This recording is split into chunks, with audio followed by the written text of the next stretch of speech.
মাশাআল্লাহ তাহসিন, হজ করতে যাচ্ছ, আমাদের জন্য দোয়া করবে। আমাদের জন্য ইনশাআল্লাহ অবশ্যই। আর আমার জন্য খেজুর এবং জমজম করে পানি আনবে। আর আমার জন্য রিমোটওয়ালা কার আনবে।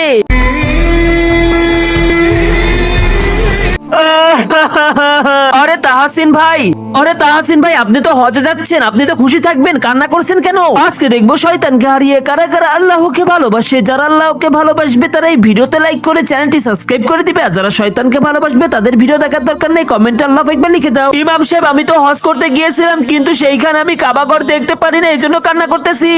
আরে কি কাবাঘর দেখেন নাই? কি খারাপ কাজ করেছেন? হ্যাঁ ইমাম সাহেব, 1 বছর আগে ওরে আমি হলাম বাবা নুকসান, আমি সবার বিপদ থেকে রক্ষা করে থাকি।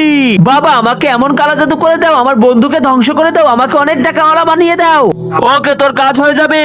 আস্তাগফিরুল্লাহ ভাই, আপনার ঈমান তো সেই দিন নষ্ট হয়েছে যেদিন আপনি কালা জাদু করেছেন। আপনি ইসলামের রাস্তা ছেড়ে শয়তানের রাস্তা ধরেছেন, এই জন্য আল্লাহ আপনাকে কাবা শরীফ দেখতে দেন নাই। ইমাম সাহেব, এখন আমি কি করব? আল্লাহ অনেক দয়ালু, তার কাছে ক্ষমা চাও, সে মাফ করবে ইনশাআল্লাহ। বন্ধুরা, তোমরা কেউ কালা জাদুর শিকার হয়েছে? কমেন্টে জানিয়ে যাও।